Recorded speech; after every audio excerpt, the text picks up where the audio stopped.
नमस्कार, महाराष्ट्र केसरीच्या बातमीपत्रामध्ये आपलं सर्वांचं पुन्हा एकदा स्वागत आहे। विदर्भाच्या भंडारा गोंदिया लोकसभा मतदारसंघात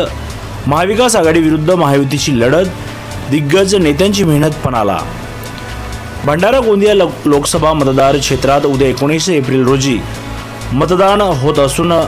भंडारा गोंदिया लोकसभा क्षेत्रात महाविकास आघाडी विरुद्ध महायुतीचे उमेदवार लढत असून काँग्रेस पक्षाच्या वतीने डॉक्टर प्रशांत पडोळे तर भाजपच्या वतीने सुनील मेंढे हे रिंगणात असून डॉक्टर प्रशांत पडोळे यांच्या प्रचारासाठी काँग्रेस नेते राहुल गांधी यांनी साकोली येथे प्रचार सभा घेतली होती, तर भाजपचे उमेदवार सुनील मेंढे यांच्यासाठी केंद्रीय गृहमंत्री अमित शहा यांनी साकोली येथे सभा घेतली होती। भाजपच्या दिग्गज नेत्यांनी देखील सभा घेत प्रचार केला असून काँग्रेसचे उमेदवार पडोळे यांच्यासाठी नाना पटोले यांनी प्रचाराची धुरा सांभाळली होती, तर उद्या मतदान होत असून आपलाच उमेदवार निवडून येईल असा विश्वास महाविकास आघाडी आणि महायुतीच्या नेत्यांनी आज व्यक्त केला आहे।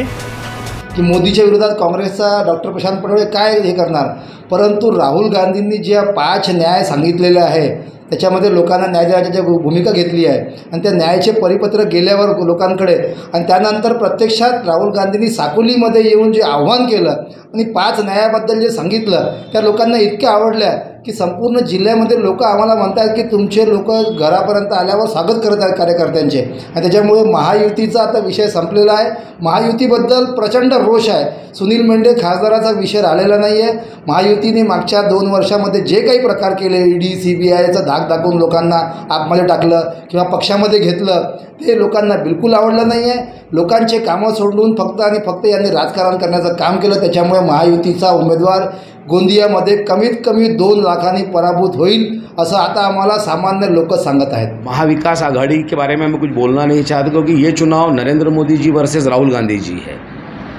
और हम महायुति के अंदर में मोदी जी के साथ में थे। एकनाथ जी शिंदे साहब के आदेश से एकनाथ शिंदे जी साहब के साथ में है, एकनाथ शिंदे साहब के साथ में रहेंगे और महायुति को विजय दिलाएंगे। और जो मिस्टर श्री प्रशांत पटोले महाविकास आघाड़ी के मजबूत दावेदार है और यहाँ से जीतने वाले, चाहे 1 वोट से जीते या 1 लाख से या एक जो भी वोटों से जीते, मगर विजयी यहाँ पे महाविकास आघाड़ी इंडिया गठबंधन के उम्मीदवार प्रशांत पटोले जी की होगी और ये जनता के काम करने वाले की होगी, किसी ठेकेदार की नहीं होगी जो 5 साल की 5 बहुत ही दे दिया है कि मैं काम करने वाला नहीं, मैं ठेकेदारी करने वाला आदमी हूँ। आप किसी भी समाज से पूछ लो, कभी आपके समाज कार्य में, धार्मिक कार्य में उपस्थित हुए क्या? और पूरे क्षेत्र में हर विधानसभा वाइज हर बूथ पर काम कर रहे हैं, लोगों के लिए सतत कार्य कर रहे हैं, तो इसमें मुझे 1001% पूरा भरोसा है कि आदरणीय प्रफुल्ल पटेल साहब, आदरणीय वर्षाताई पटेल और आदरणीय राजेंद्र जैन साहब के नेतृत्व में हम जो पूरे क्षेत्र में, दोनों जिलों में, पूरे लोकसभा में जो काम कर रहे हैं, 1001% पूरा मुझे विश्वास है कि महायुति के उम्मीदवार हमारे सुनील मेंढे जी जरूर विजय होंगे और बहुत अच्छे वोटों से जीतेंगे। जो राहुल गांधी जी ने इतने एक बहुत अच्छा एक पहल की है कि जितनी जिसकी भागीदारी उतनी इसकी हिस्सेदारी, इस जो उन्होंने अपने पोर्टफोलियो में जो बात रखी है, इससे OBC SC ST सभी वर्ग के मतदाता ज़्यादा से ज़्यादा कांग्रेस और डॉक्टर प्रशांत पटोले को मतदान करेंगे और बहुत ज़्यादा मतों से हमारे उम्मीदवार विजयी होंगे। 1 ते 1.5 लाखाच्या मतांनी तर लीड राहणारच आहे,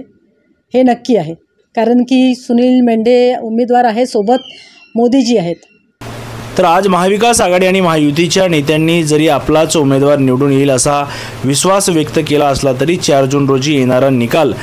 नंतरच समजेल की कुठला पक्ष बाजी मारून प्रफुल्ल पटेल किंवा काँग्रेसचे नेते नाना पटोले यांची बाजू राखतो, याकडे सर्वांचे लक्ष वेधले आहे।